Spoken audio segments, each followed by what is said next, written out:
어떻게 마음의 문제를 해결할 것인가라는 제목으로 말씀드리도록 하겠습니다. 웰빙이나 행복 이런 말들을 많이 들었는데 과연 행복이나 웰빙이라는 게 어떤 걸 이야기하는 걸까요? 행복이나 웰빙은 어떤 상태에서 이런 우리가 느낌을 받을까요? 한국인의 행복은 상당히 문제가 있습니다. 저희가 OECD 국가로 따져도 상당히 하위권으로 떨어져 있고요. 2019년에 조사한 거에 의하면은 100점 만점에 50점 정도 근처라고 생각이 되고요. 그렇다면은 한국인의 정신건강은 어떨까요? 행복도가 떨어지면 역시 정신건강은 상당히 문제가 생기겠죠. 5년마다 조사하는 보건복지부 정신건강 실태조사에 의하면은 한평생 동안 4명 중에 1명은 정신질환에 걸린다고 하고요.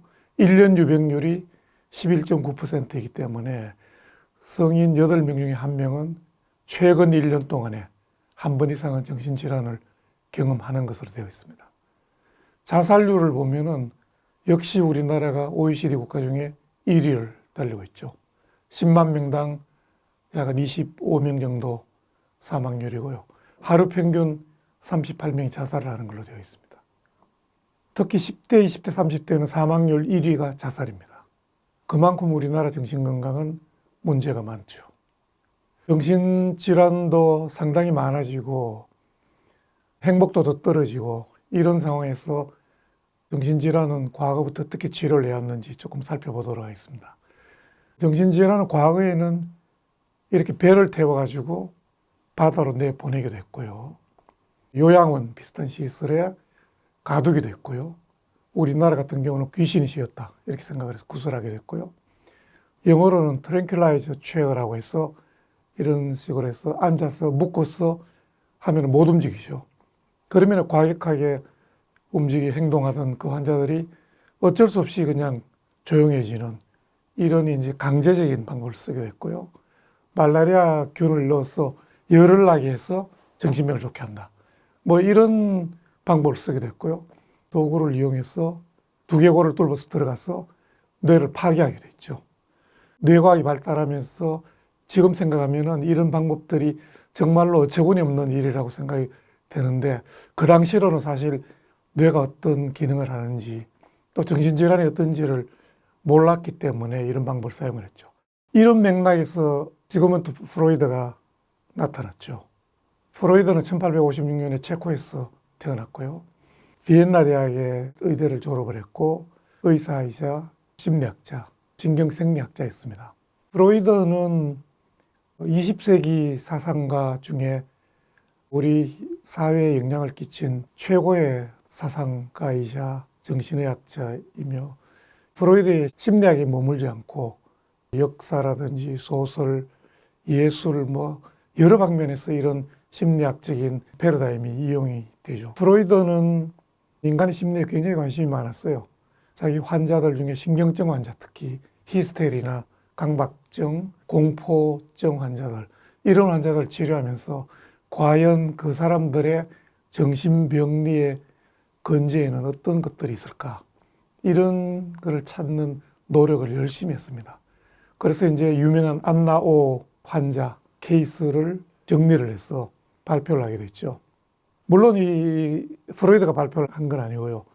안나오를 치료를 했던 당시에 유명한 정신과의사인 브로이어라는 사람이 있는데 그분이 이제 이 안나오를 치료를 하면서 여러 가지 안나오의 심리학적인 추구를 하고 밝히고 이렇게 하는 걸 보면서 프로이드가 심리학적인 그 패러다임 구성을 하는데 큰 역할을 했었습니다.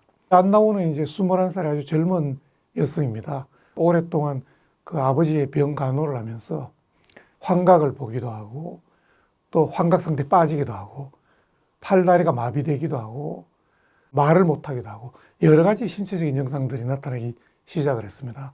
그런데 이제 브로이어가 치료를 하면서 결국은 그런 증상들이 이 안나오의 과거의 어떤 여러 가지 기억들을 억압을 해서 이것이 무의식에 들어가 있다가 그런 증상을 일으키는 원인이 된 거다. 이렇게 생각하는 거죠. 어떤 상담을 통해서 또는 면담을 통해서 또는 최면을 통해서 그런 이제 과거에 있었던 격렬한 감정과 관련된 기억들, 이야기를 함으로써 의식화되는 거죠.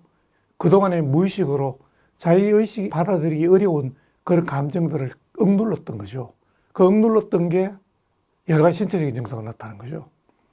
그래서 이제 그런 거를 이야기를 함으로써 그동안에 억눌려 있던 무의식이 의식화되면서 조금씩 이제 그런 신체적인 증상이 좋아진 거를 관찰을 하게 된 거죠. 그럼으로써 프로이드는 이게 무의식적인 기억이나 감정이 굉장히 중요하구나. 특히 정신질환을 설명하는데, 우리의 마음을 설명하는데 굉장히 중요한 그런 거구나 해서 이제 무의식적인, 의식적인 것, 우리 마음의 체계를 새로 쓰기 시작을 한 거죠. 그래서 이제 체면치료라는 게 있었고요. 프로이드도 이 체면치료를 배웠습니다. 또 이제 자유연상이라는 방법을 사용을 한 거죠. 그냥 자유롭게 떠오르는 생각을 이렇게 이야기를 하다 보면 그게 이제 무의식적인 것과 관련되고 또 자신의 무의식과 연결이 되어서 여러 가지 이제 자신의 억눌려 있던 이야기를 하게 되는 것. 또 이제 카우치를 이용해서 자기 생각을 하게 하는 뭐 그런 방법을 사용을 합니다.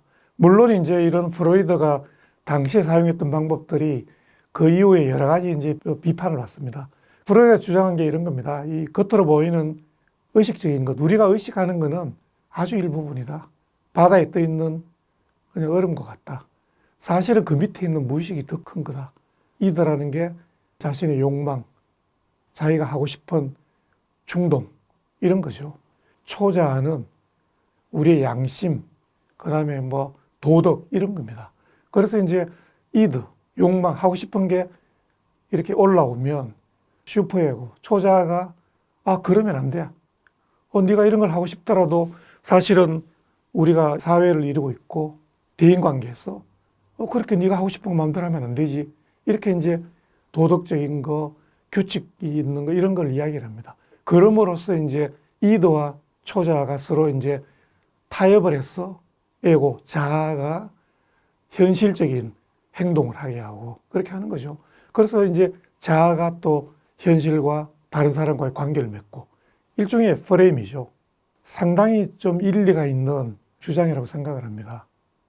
그럼에도 불구하고 그 이후에 프로이드의 이런 이론들이 상당히 많이 이제 크리틱을 받습니다. 소위 네오 프로이디안이라고 하죠. 뭐 에리 프롬을 비롯하여 에릭슨, 알프레드 아들러, 칼 구스타프 융 이런 분들이 이제 네오 프로이디안이라고 할 수가 있죠. 이런 분들은 사실은 프로이드의 어떻게 보면은 동료이자 제자들이죠. 그럼에도 불구하고 이런 분들은 프로이드의 이론이 좀 문제가 있다. 에리 프롬, 또 에릭슨의 그 발달학적인 이 어릴 때부터 그 8단계의 발달 이런 주장을 하고 있죠. 이거는 또 프로이드의 발달과 또 다른 측면이 있고요.